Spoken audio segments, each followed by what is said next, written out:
At this hour, I'm Christina, Aguayo in Dallas, and here are your top stories. President Donald Trump is suing CBS News for $10 billion, saying that the company deceptively edited the 60 Minutes interview with Kamala Harris. The lawsuit also accuses the company of election interference through deceptive, malicious distortion to confuse, deceive, and mislead the public. The lawsuit states President Trump brings this action to redress the immense harm caused to him, to his campaign, and to tens of millions of citizens in Texas and across America by CBS's deceptive broadcasting conduct. Here's a look at the edit in question from 60 Minutes Face the Nation. But it seems that Prime Minister Netanyahu is not listening.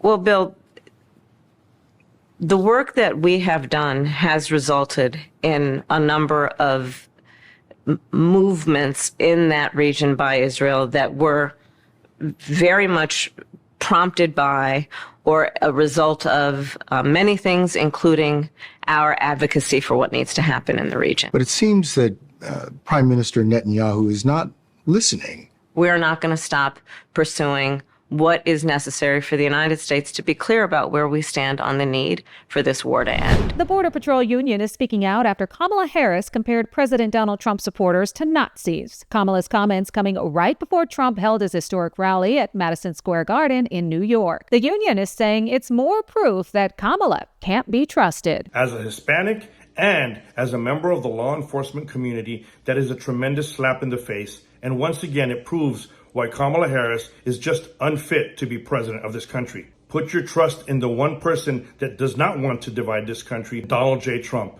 This is yet another reason why Americans should not trust you and should support Donald J. Trump for president. You owe us an apology for your vile and disgusting comparison.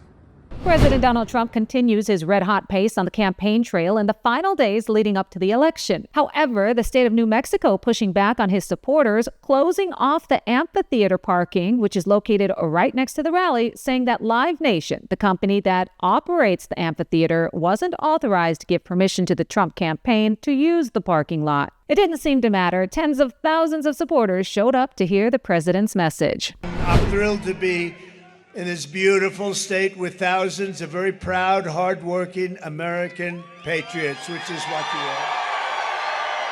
I've come here today with a message of hope for all Americans.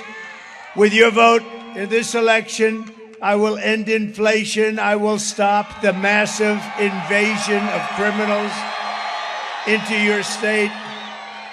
And I will bring back the American dream. The Attorney General of Michigan is launching an investigation after a Chinese national allegedly voted in the 2024 election, which is illegal because that person is not a U.S. citizen, so they can't vote in federal elections. However, the vote of that Chinese citizen who attends the University of Michigan will count because there is no way for election officials to find it once it's been put through the tabulator. According to the Secretary of State's office, the 19-year-old voted at U of M's Museum of Art this last Sunday. The Chinese citizen is being charged with perjury and with an unauthorized elector charge. That person is facing up to 4 years behind bars and a fine of up to $2,000. 400 people are losing their jobs as PepsiCo says it plans to close 4 U.S. bottling plants as part of its efforts to cut costs and streamline its operations as a result of declining sales. The company said the closures will impact 136 workers in Cincinnati, 131 in Chicago, 127 in Harrisburg, Pennsylvania, and about 50 in Atlanta, Georgia. The Chicago plant is the only one that will fully close. Sales, delivery, and warehouse functions will continue at the other 3 locations. Earlier this month, PepsiCo said its North American beverage sales fell 3% in the third quarter as consumers pulled back on buying its drinks and snacks. In Dallas, Christina, Aguayo, Salem News Channel.